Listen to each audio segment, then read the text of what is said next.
was fortunate enough to work with, from OF Meds, Ideal Farms. I've been giving them a couple seeds. He really gave me my clones to get my breeding project started, and I'm forever thankful.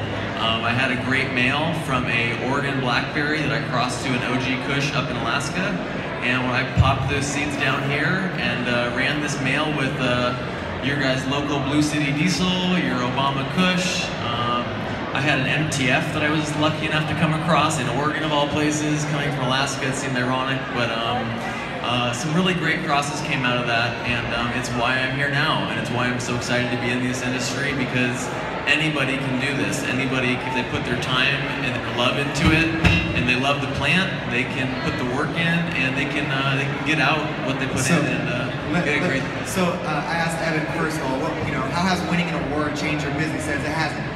Oh, oops, my bad. He's sitting on a stage because he won an award. You're right. Yeah. So winning this award got me here, and I get to brag about a really great strain I made that I was lucky enough to make, because I was in a spot in my life where I wanted to make seeds, because I was living in a small apartment with LED lights, and I couldn't grow any kind of weight to even for personal smoke. So next best thing, make seeds. They turned out great, and I have the people of Oregon to thank for that, because I crossed all of your genetics, your Blue City Diesel. I love it. I'm growing it right now in Anchorage. Don't tell anybody up there, but. What about you, James? Who are your mentors? What book? Jeff Lowenfels, some of these, or who are you mentors? How did you get started? Obviously Jorge is a big part of it. Jorge Cervantes. I remember picking up an old book by Mel Franks. I had Tom Alexander's book, Ed Rosenthal's book. So a lot of those guys had a big part in my early start of growing. But that really just started things. Really to become, and I'm not saying I'm a really good grower, but to get where we got was to fail and try and try and try and keep failing and getting better. Those books don't tell you that part. They don't tell you how to fix every little problem, but they do get you started, and that's so important. But yeah, I mean, those guys had a big influence in my life. Obviously, I went to Amsterdam when I was young, and that changed my mind. Adam Dunn from TH Seeds was a big influence in my life.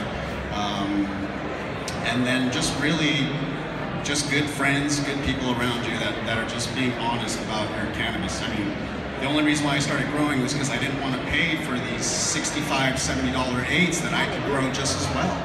And then, I just started growing for friends, and it worked that way for a while until I met my first medical patient who had, he was a Vietnam vet, and he had PTSD, and I got to see him change his life smoking cannabis. I mean, this guy went from a hermit, and now he's outgoing, and so that made me realize that it was just more about getting stoned and high, and that there's actually a medical part of this, and and that's pretty much where I'm at now.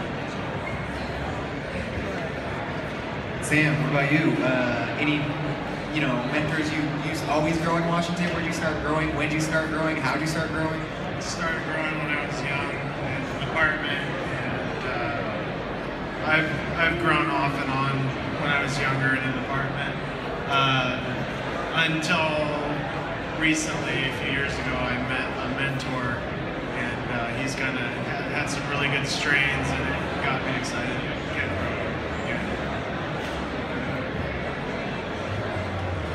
Yeah, I think that's a pretty loaded question about how I got here. I think we could fill up 45 minutes each one.